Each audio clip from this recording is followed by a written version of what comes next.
Umaga po muli sa atin lahat at tunay nga isang malaking biyaya sa atin na magkaroon tayo ng bagong araw, bagong hininga at lalo-lalo na magtipon tayo sa araw ng Panginoon. Simulan po natin ating gawain sa panalangin. Let's come to the Lord in prayer. Aming mabaging Diyos, salamat nga po sa inyong pong kabutihan sa bawat isa sa amin na inyo po kami pinagsama, iningatan at dinala po dito para po sumamba, umawit at magpasalamat, magpuri. At dalangin namin na lahat ng ito ay magampanan namin na may pong diwa na nakatulong po sa inyo. Hingilin namin yung pong pagsama sa bawat isa at inyong pong presensya yung nasa aming kalagitnaan. At maluwalhati kayo sa araw na ito sa ngalan ni Jesus. Amen. Simulan po natin ang ating araw sa pag-awit. Tayo po tumayo at awit po tayo muna ng ating hymno, ang Come Thou Fount of Every Blessing, na kung saan babanggitin niya dito sa hymno na ito, Tune my heart to sing thy grace. Ang bawat sa mananampalataya ay umaawit na may pasasalamat bukal sa kanyang puso na gawa lamang ng biyaya ng Diyos. Awitin natin ang hymno na ito.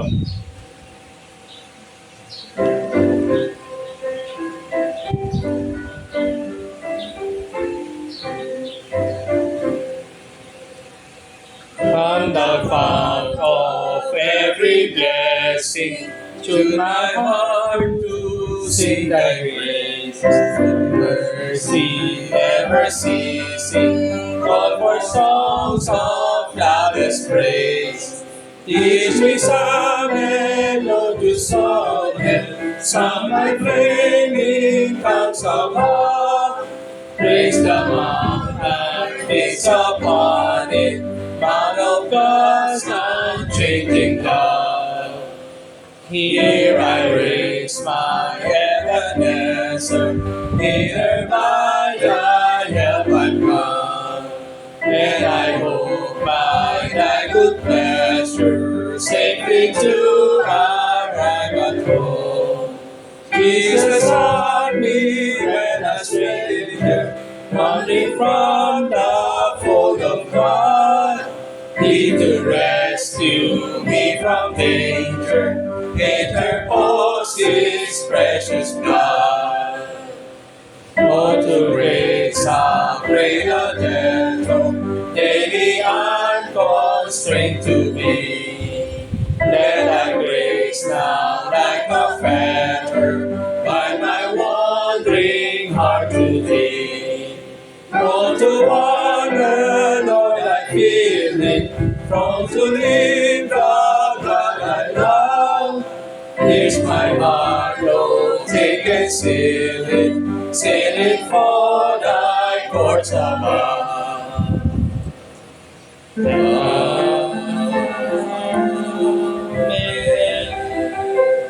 Makaupo na po tayo. Okay, sa ating pagpapatuloy nating Sunday School sa corporate worship, simulan natin yung pag-aaral dito. Tatalakay rin natin sa regulative principle of worship, pati na rin po yung elements, forms, and circumstances last time. So, bubuksan natin ngayon yung kada element, no, Lord willing. At sisimulan natin to sa pag-awit, sing the word sa corporate worship. So, ito yung ating pag-aaralan sa Sunday School natin ngayon. Ito, tingnan natin, no? Meron tong paghahambing nung nasa kaliwa at nasa kanan. Ito ay dalawang uri ng, sabi natin, no, praise and worship na makikita o sabi natin na mainstream na Christianity.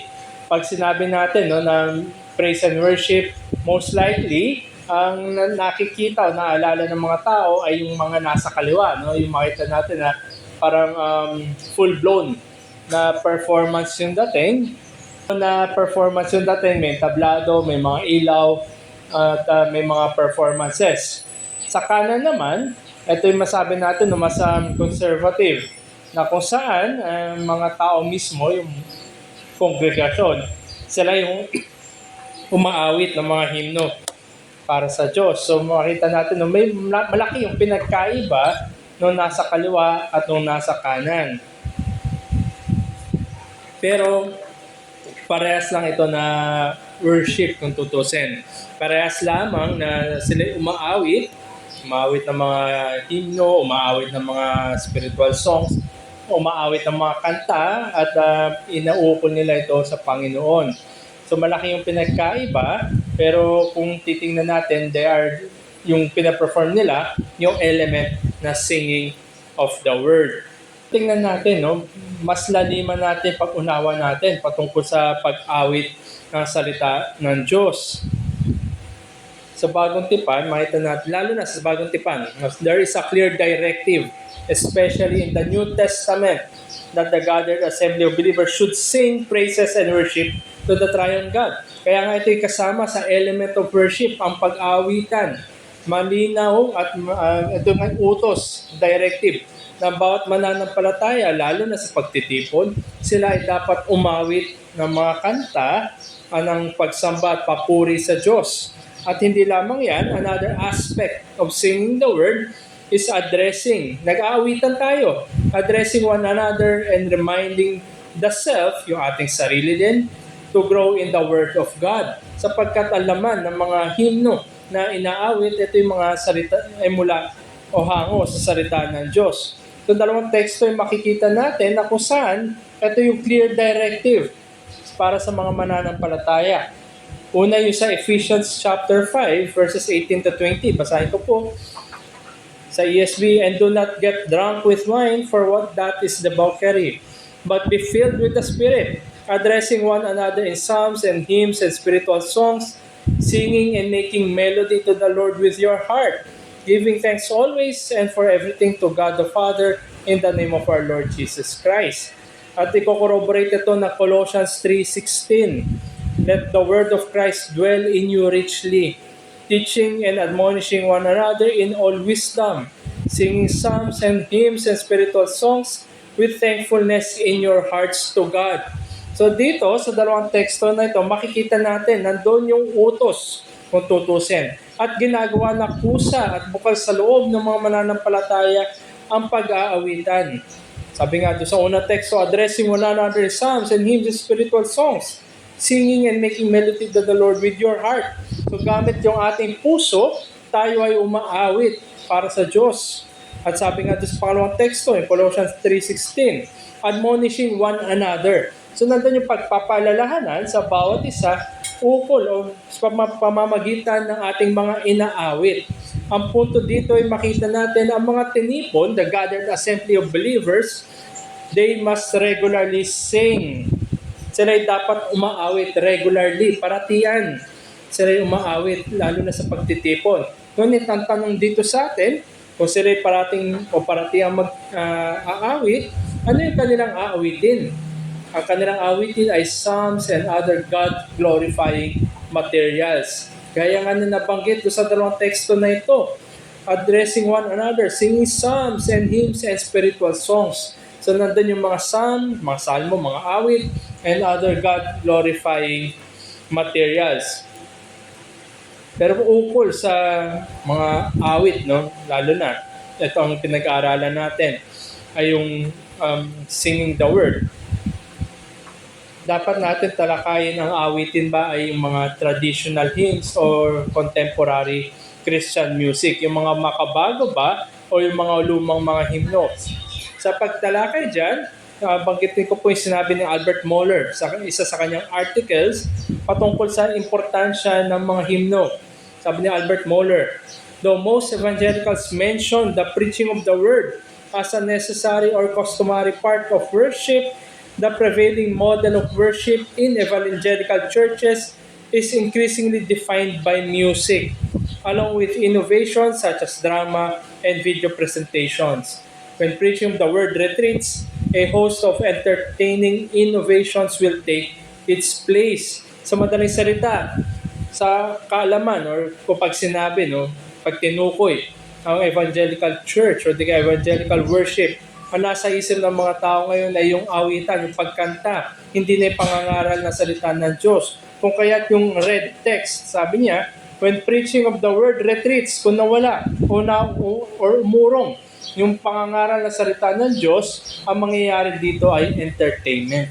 Maraming mag-isip tayo ng mga ipapalit natin o ilalapat natin ng mga entertainment o innovations, ideas, para palitan ang salita ng Diyos. So simulan natin to sa pagtalakay ng traditional or contemporary music, yung ating awitin sa ilang obserbasyon. Unang-una, observation 1, many of the contemporary Christian music lack the needed stability and richness as compared to the time-tested traditional hymns. And often it gravitates people towards that tune, not in the words. Napupunta nahihila ng mga bagong mga music na labeled as contemporary Christian music, yung mga makikinig patungo doon sa tono, hindi doon sa sinasabi or mga lyrics. Ito ngayon nakabanggit doon, the needed stability and richness. Nag-survey ako doon sa mga contemporary Christian music ngayon na inaawit ng mga popular na mga banda, kagaya na lamang ng mga Hillsong, Planet Shakers, mga yon and the like. Lyrically, no, makikita natin na doon yung repetition, yung paulit. Noong una kong na-encounter yung mga contemporary Christian music nung panahon na college ako, panahon na hindi ako mananampalataya, sa aking pagkakadinig, sabi ko ito yung mga parang walang pinagkaiba sa mga pop songs. Iba lang yung sinasabi, iba lang yung content. And true enough, ngayon, fast forward sa panahon natin ngayon, sa estado ko ngayon, binalikan ko, nakita ko ngayon mga lyrics nga, they lack the stability and richness. So, makita natin, no, traditional hymns, yung mga hymno, are deeply rooted in biblical truth, sound theology, and historical continuity.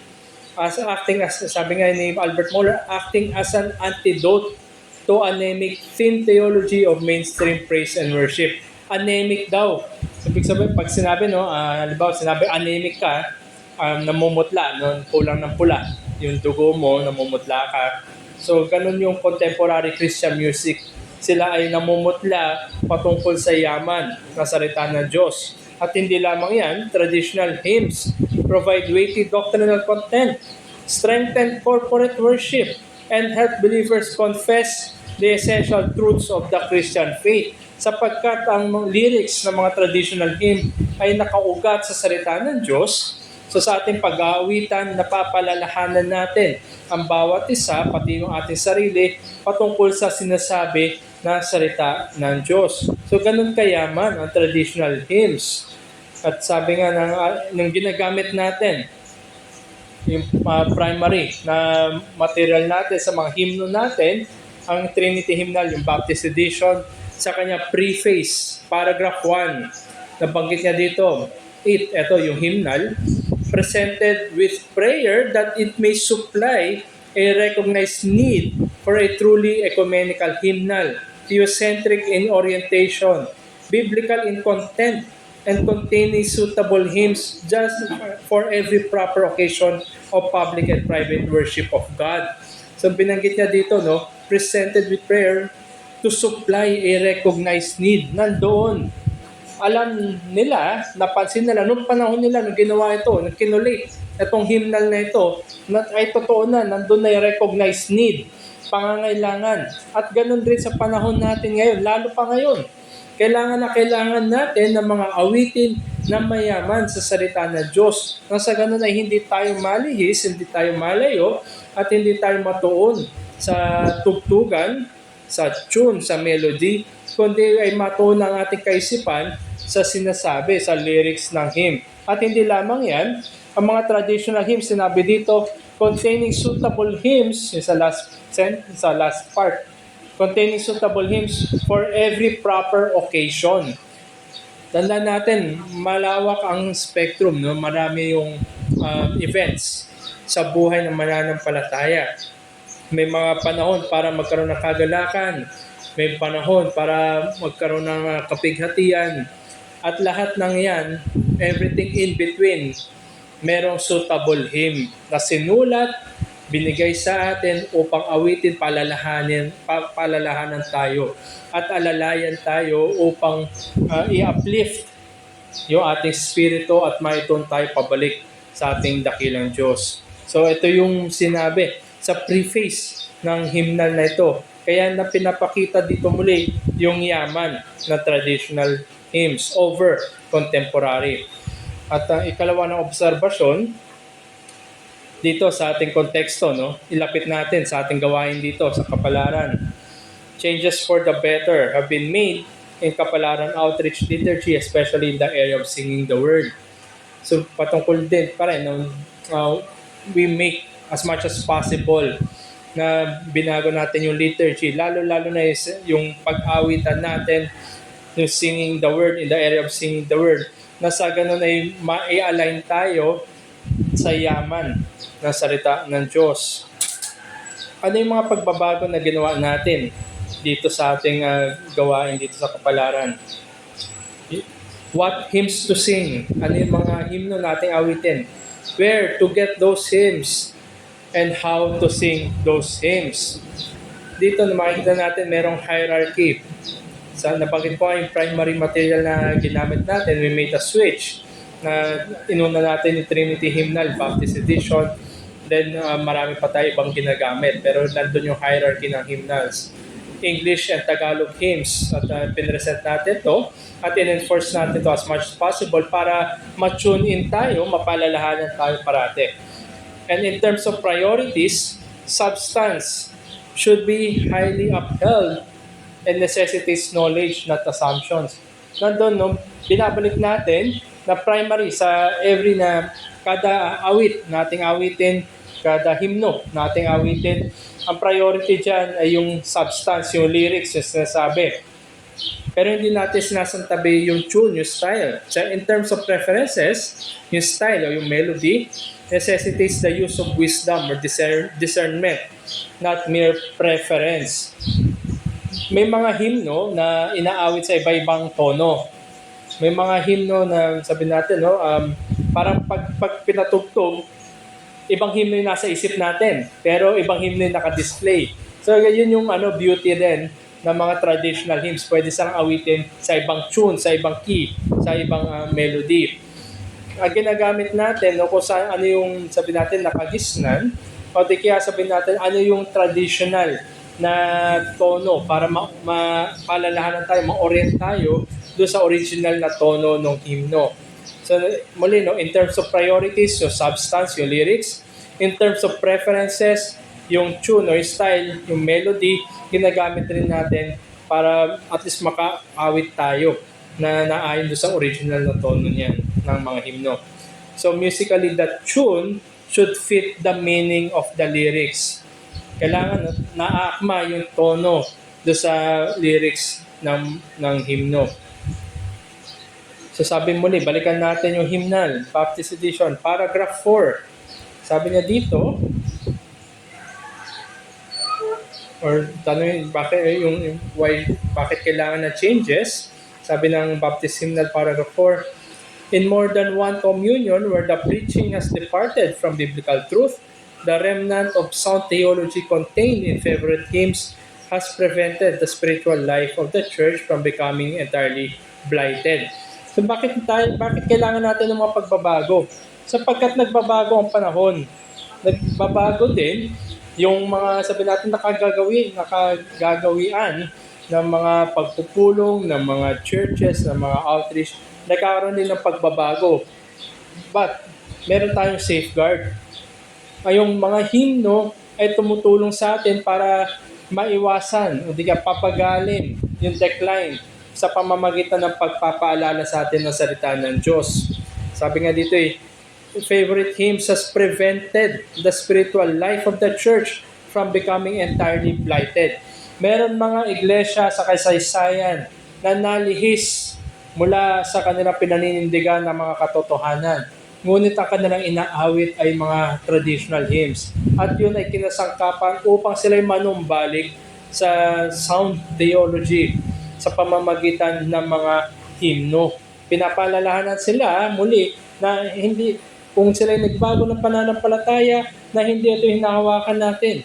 Kung sila'y nagbago sa kanilang mga aspeto ng Christian life, pinapalalahanan sila ng hymno na ibabalik sila kung ano yung kalooban ng Diyos. Dahil napakalawak ng mga awitin, ng mga hymno, napakayaman. Kaya ito'y sabihin natin na biyaya pa rin ng Diyos. This is a grace of God. Ito yung means of grace rin para sa mga mananampalataya upang sila magpatuloy sa paglalakad sa Christian life. So bakit muli natin kailangan ng changes? May mga hamon sa atin. Unang-una, na challenge para sa bawat kapulungan, bawat pagtitipon, bawat iglesia na kailangan natin parati ng change. Yung mga nangunguna, elders, pastors, or leaders should exercise careful and thoughtful selection of what to sing. Kasama ito sa duty, kakatungkulan. Part of their duty is to see the possible dangers of inaccuracy in the hymn or the hymn writer.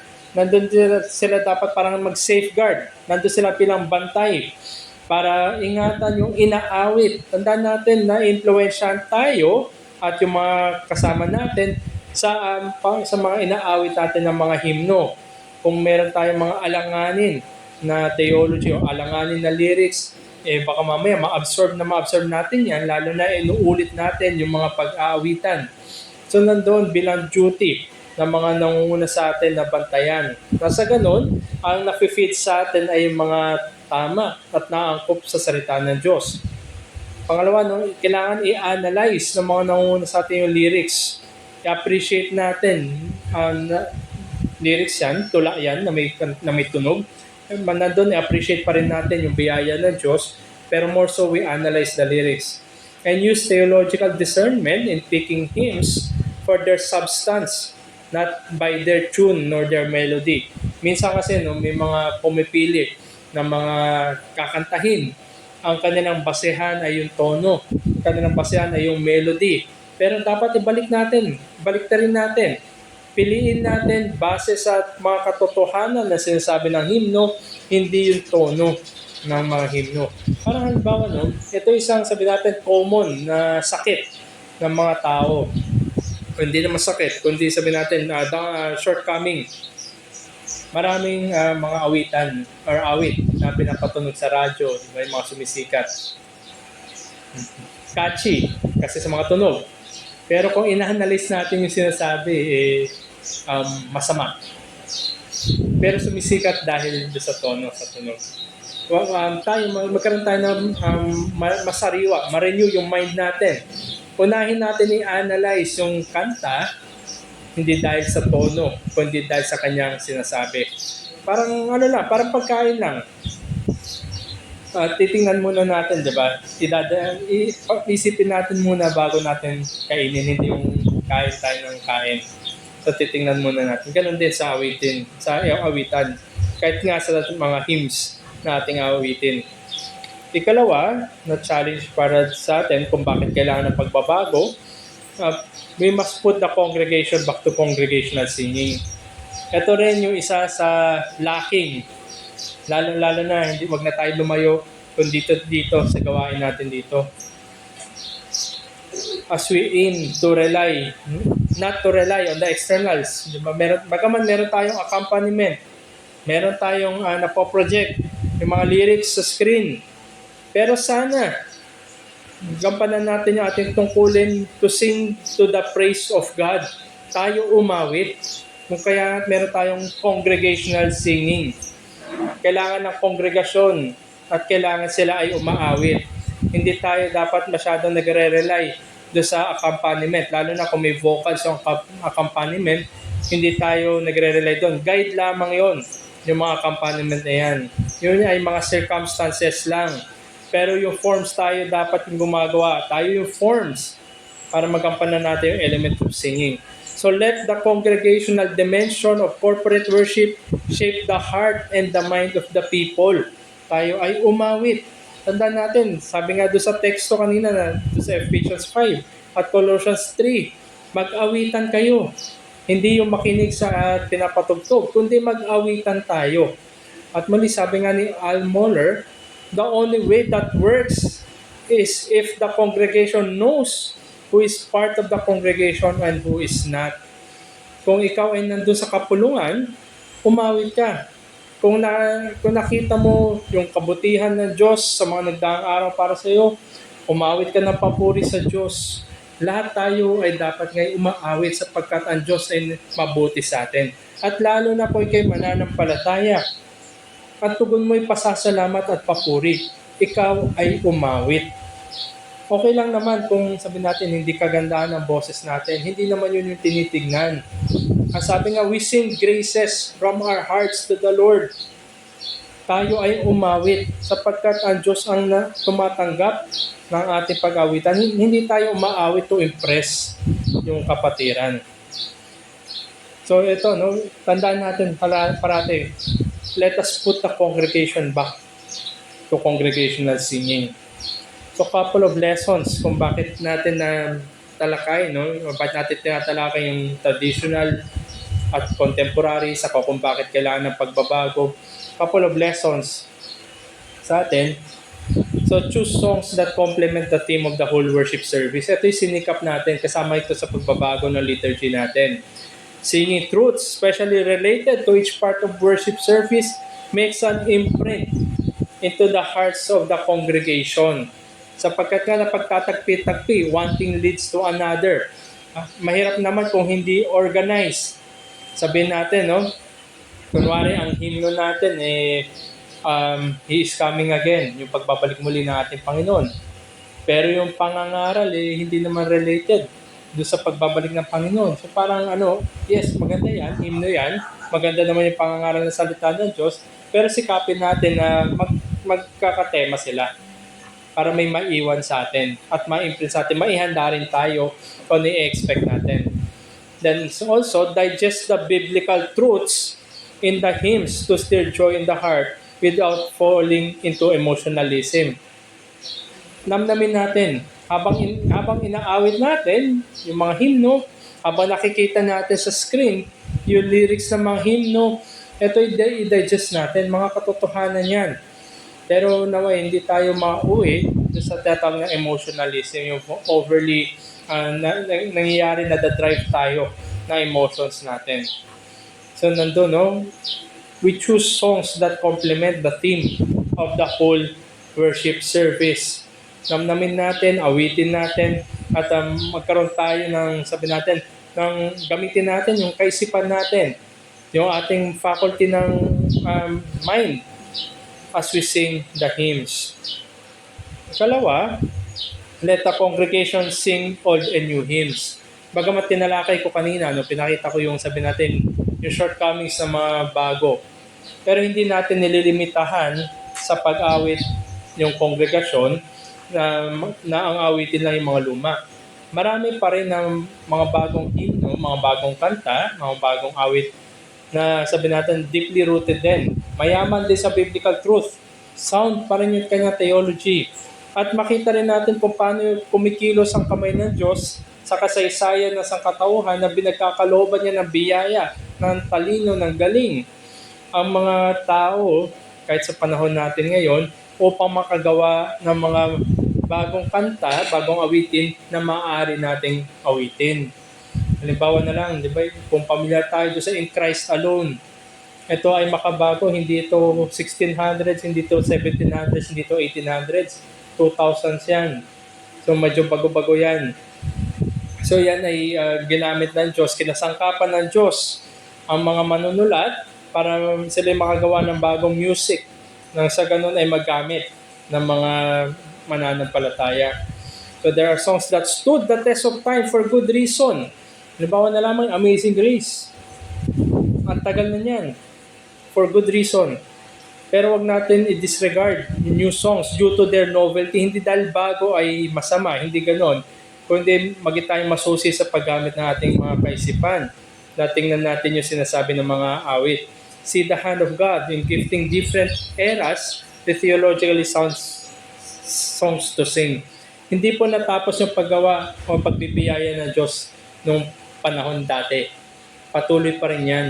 At yan nga yung comfort din. Sasabihin natin kahit nagbabago yung panahon, nagbabago yung gamit ng mga salita, nagbabago yung sabi natin yung tunog, no, na parang acceptable sa mga tao. Gumagamit pa rin ng Diyos ng mga mananampalataya para masuplayan tayo ng mga bagong awit na maaari natin awitin. Third, Pangatlong lesson para sa atin, sing hymns that express the whole range and spectrum of Christian theology. Napakayaman. Kahit halimbawa yung hymnal. Kung titingnan natin, napakayaman ng mga hymno na yan. May mga hymno para sabihin natin sa special occasions. Like halimbawa, may naligtas. O tika paghahanda sa bautismo. Paghahanda sa Lord's Supper. May mga hymno. At may mga hymno din sabihin natin sa kapighatian. Sabihin natin, meron tayong namatayan. May mga hymno ginagamit sa mga necrological services. So ang lawak, ang dami. Meron nga rin mga hymno, halimbawa sa mga panahon na lugmok tayo. Nandito tayo sa sabihin natin, kapatagan ng kadiliman, the valley of shadow of death. Meron rin mga hymno na puno-puno ng papuri sapagkat naging mabuti ang Diyos sa kanya. Kahit nandun siya sa mataas na estado, siya pumpuri pa rin sa Diyos. So nandun, napakalawak. Kaya napakayaman ng hymns. So theology is ultimately brought, dinadala to the practical level that should be applicable to the whole Christian life. May mga hymno na naangkop sa bawat pinagdadaanan natin. May mga hymno na suitable para i-uplift tayo saan man ano man yung ating pinagdadaanan. And the Word of God is rich with different flavors of life. Kahit nga salita ng Diyos, ang Biblia, napakayaman din yan. Kung makita natin yung mga salmo, yung mga awit ni David, karamihan dyan sinulat doon sa panahon na nagkasala siya sa Diyos. Panahon na alam niya masama yung kanyang ginawa, hindi niya sinunod ng Diyos. At marami rin na iba-ibang mga accounts na kung saan ang salita ng Diyos ay nagpapatibay sa mga mananampalataya. So awitin natin ang mga awit na ito. The Word of God is rich with different flavors of life. Psalms and spiritual songs accompany us in life. Sinasamahan tayo. Kung bakit ko ito yung nabanggit, sabi nga ni Albert Mohler, muli, i-reference ko sa Albert Mohler, may nagtanong sa kanya, ano ba talaga yung sabi natin, pakinabang ng mga himno? Sabi ni Albert Mohler, practically, sa buhay niya bilang mananampalataya, may mga panahon na nalulugmok siya sa kalungkutan. May mga panahon na parang hindi niya alam gagawin. Pero pinapaalalahan siya, biglang meron siya maalalang himno na magpapaalala sa kanya at para pasiglahin ang kanya puso at matuon siya pabalik sa Panginoon. So ito yung benefit ng hymns. Yan nga ipagpapaalala din. Gaya ng salita ng Diyos, napakayaman ng mga himno. And fourth lesson, sing hymns that express or prioritize the sound of the human voice. Hindi yung tono ng kanta, kundi yung tunog ng mga umaawit. Sa pag-awitan natin, let us prioritize yung boses natin. So as we aim to minimize yung mga peripheries, kagaya ng accompaniment, ng slides para lang makita natin yung lyrics ng awitin. Accompaniment, ginagamit yan para alam natin yung tono ng kanta. Pero i-prioritize pa rin natin yung ating mga boses. Kung ipaprioritize natin yung ating mga boses sa pag-awit, kailangan ay umawit tayo. It only serves as guides, but we should be encouraged to sing with grace in our hearts to the praise and worship of God. Unahin natin yung boses natin. Huwag tayong mahiyang umawit. O di kaya yung parang alam mo yung bumubukas yung bibig pero walang boses. O di kaya parang yung mga karate movies na nakadub, di ba? Iba yung lumalabas. Kundi tayo ay umawit na may pasasalamat. Umawit tayo ng papuri sa Diyos. So some practical applications. Unang-una, paano natin magagampanan yung congregational singing natin? Prepare beforehand. Familiarize with the hymns that would be sung. Practice the hymns that would be sung. And do this repeatedly, more and more. Kahit paulit-ulit, ma-retain sa ating kaisipan. Di ba, pag inuulit-ulit natin yung isang bagay, parang nagiging kusa na sa atin. Kung nauulit-ulit, lalo na yung mga hymno, siguro sa unang pasada, hindi natin maintindihan kung ano yung sinasabi, kung ano yung mga lyrics. Pero habang inuulit natin yan, na natatanim sa ating isipan, natutune yung tenga natin para pagdating ng linggo ay nakakaawit tayo kasama ng kongregasyon. Kalawa, let us learn more Napakayaman ng mga himno, napakayaman ng mga bagong likha ng music para sa atin. So let us expand knowledge of hymns. Huwag naman sana, no, meron na tayong top 5 hymns na inuulit-ulit. Kundi damihan natin. Kundi para hindi natin ma-miss out yung biyaya ng Diyos na pinagkaloob niya sa kasaysayan ng sangkatauhan. We expand knowledge of the hymns. Take time to digest the hymn lyrics. At ito, be acquainted with the hymn writers. Makilala natin sila. Ano yung nangyari o yung providential sa kanilang buhay para masulat nila yung mga hymno na yon. Para sa susunod na awitin natin, maaalala natin. Gaya na lamang, It is well with my soul. Pamilyar na awitin sa atin. Kung makikita natin, kung maalaman natin yung background story nun, na kung saan namatay yung kanyang mag-iina sa gitna ng karagatan. At nung siya na mismo yung bumalik, dumaan doon niya nasulat yung awit na yon. Na bagaman ganun yung pinagkaloob ng Diyos na providensya at namatay yung kanyang mag-ina, meron kapanatagan sa kanyang kaluluwa sapagkat kilala niya ang Diyos na may hawak ng buhay. So it is well with my soul. So be acquainted with the hymn writers, know something about the hymn story. Parang mas nakakakaroon tayo ng connection. Bagamat ang layo na nila, ilang centuries na yung nagdaan, pero nakaka-relate pa rin tayo sa kanya sinulat at na-apply rin natin sa ating sarili. Pangatlo, sing during worship. Tayo umawit habang tayo nandito. Congregational singing requires two important substances, congregation at singing. So let us fulfill our duty to sing. Mahirap nga naman at hindi natin masasabi na congregational worship or congregational singing kung ilan lang yung kumakanta. Kundi tayo lahat ay dapat umawit. Ayaw natin na mahulog tayo dun. Kung naalala niyo yung unang slide na pinakita ko, yung may dalawang larawan, yun nando sa kaliwa, no? Parang yung performance. May banda, may lahat, may tablado. Hindi bali na kung kumanta o hindi, yung kongregasyon, kung may kumakanta pa rin sa harapan. Sikapin natin na maging gaya tayo nung ikalawa, yun nasa kanan.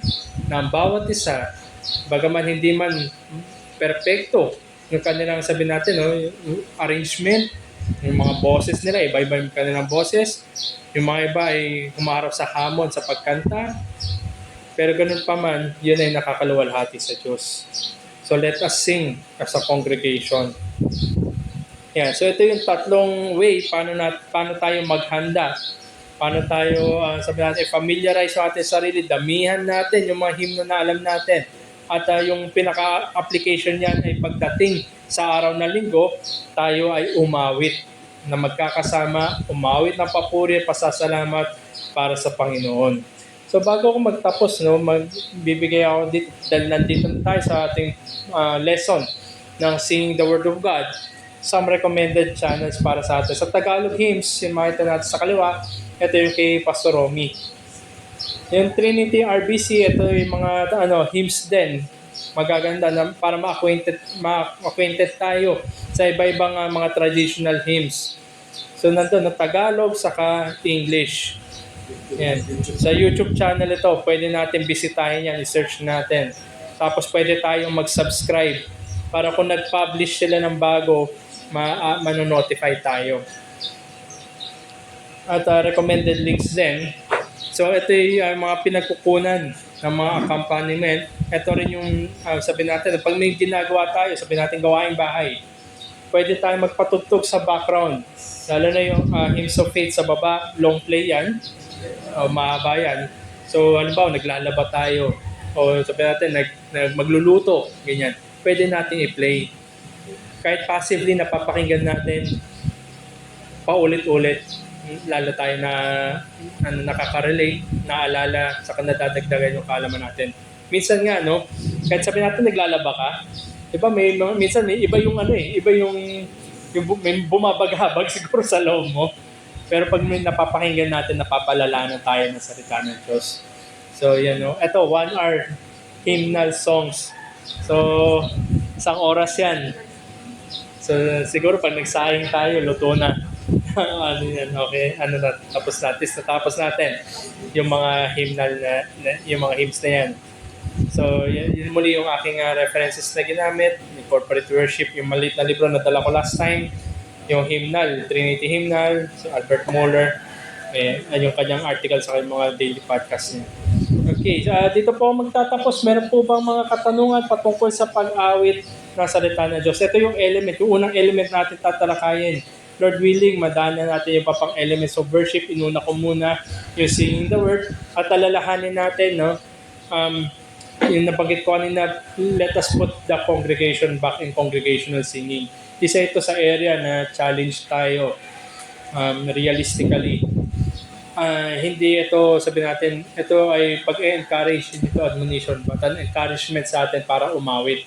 Hindi nakarely sa galing natin umawit, kung nasa tono man o hindi, pero tayo ay umawit dahil biniyayaan tayo ng Diyos. So yan, may mga katanungan po ba or mga gusto ng clarification?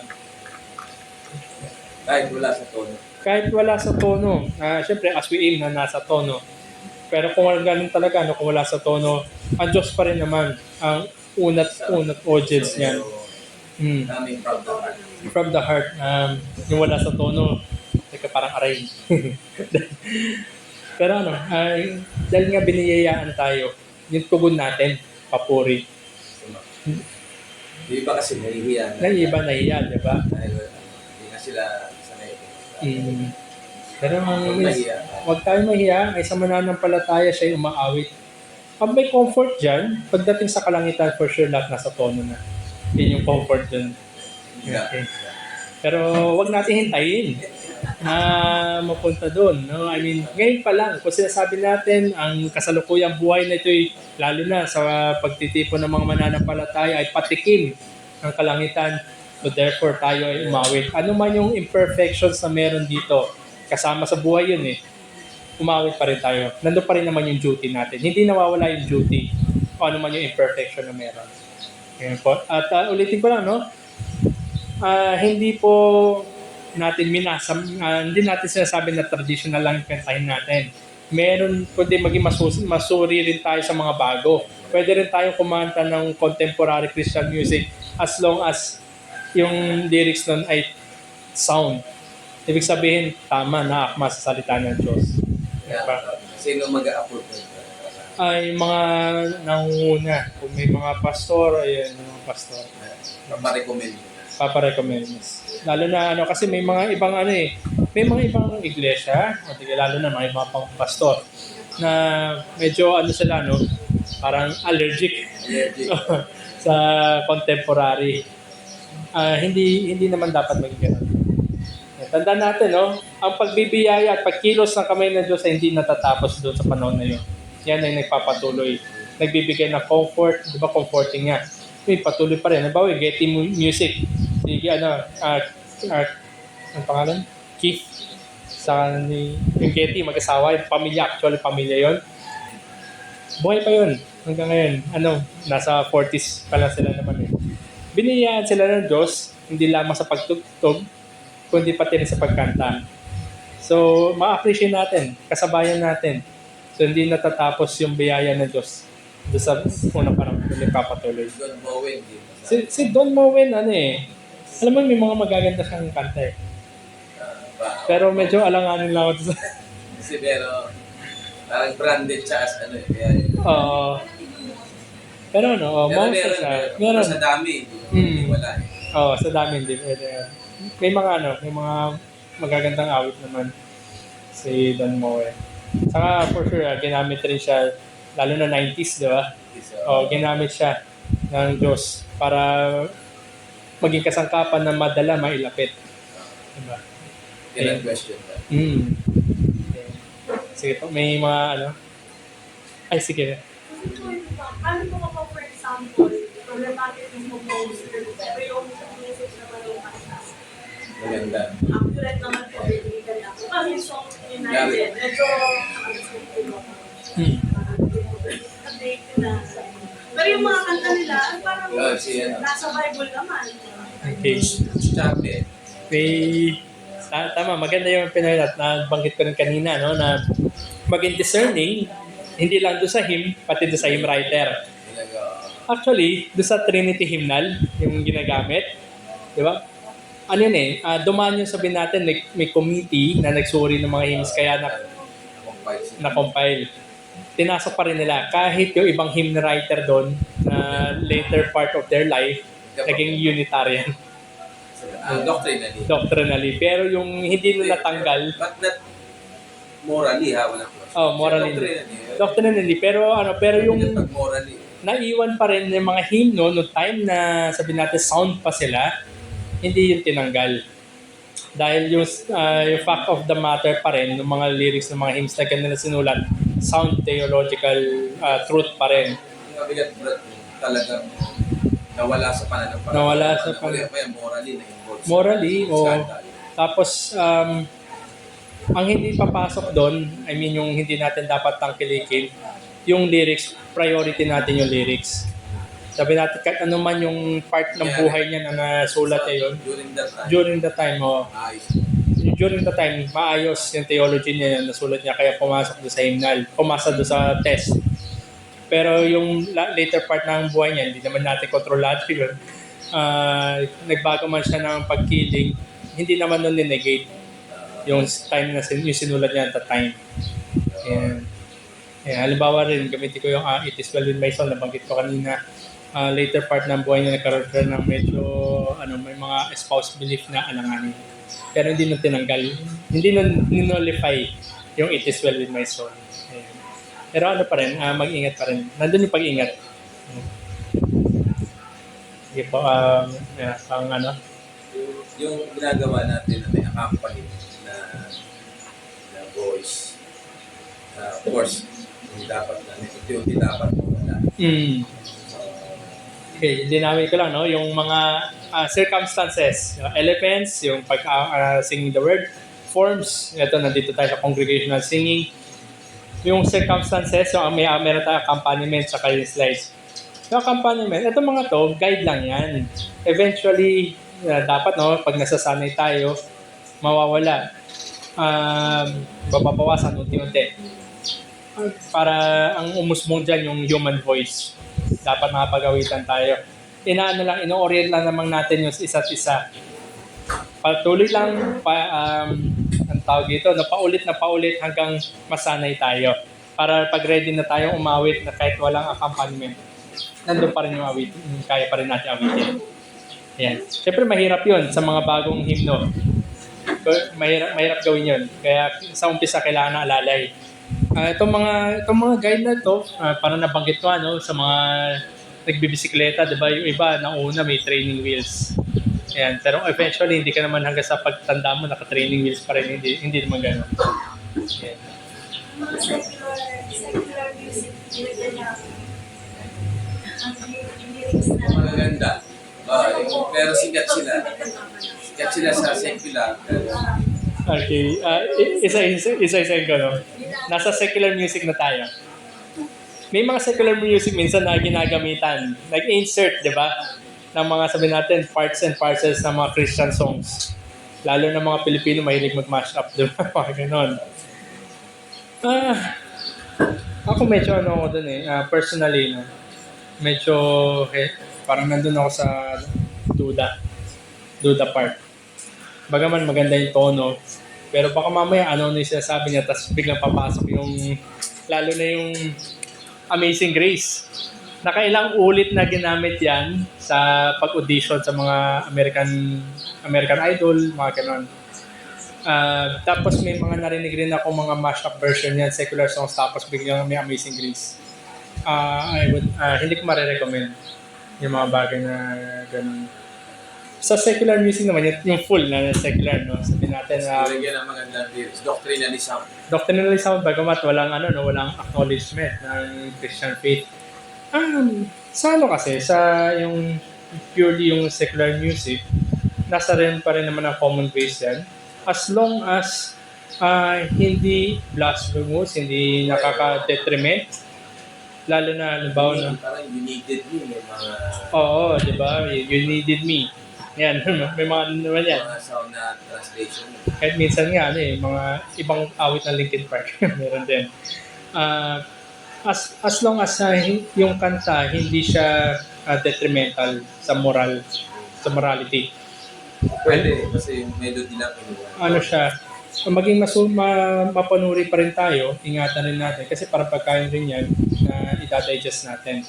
Pero may mga awitin talaga na, halimbawa, patungkol sa mga violence, mga typically mga rap songs. Ayun, hindi nakakabuti. Bagaman maganda yung melody, maganda yung, ayun, iwasan natin. Depende pa rin doon sa... Depende pa rin doon sa laman. Pinagamitan ng melody. Yung pinakalaman yung pinakakarne, kumbaga. Yung naman, talagang nilagyan ng Ay, sound na lyrics. Yung ginamit lang. Pero, ibig sabihin, yung melody, ginamit sa rock, concert, or classic. Depende pa rin sa pinagamitan. Depende pa rin. Oo. Ayun, Or kaya sa entertainment, mga maging ano pa rin tayo. show, ganyan. Minsan nga may mga, sabihin natin, drama, no? Tapos biglang may kahit konting tono na musical na galing sa hymn. So, ano pa rin, parang, bakit bet siningit? Yun, maging ano tayo, medyo hesitant ako sa ganun. Pero pag yung secular songs, common grace yan, kasi ano pa rin naman, poetry pa rin naman yan na nilapatan ng music. Mag-ingat pa rin tayo sa laman. R&B, mga ganyan, ballad, diba? Magaganda naman yung mga yan. Hindi naman natin tinatanaw as worship songs yan. Pero as long as yung lyrics niya hindi na okay, huwag natin i-consume. Yan. So, lyrics ang pinaka talaga. Lyrics are yung pinaka-substance yan. Substance over the style. Yan. Mahirap, lalo na kung ganda ng tunog, di ba? Tapos, yun nga, patungkol sa violence, baril, drugs, yung mga ganun. Siguro, more of a confession, Jay-Z fan ako before. So, nung na-convert, hindi maganda yung mga kanta ni Jay-Z. Yan. Influence ko si Jay-Z. Sige po, may question pa. Yan.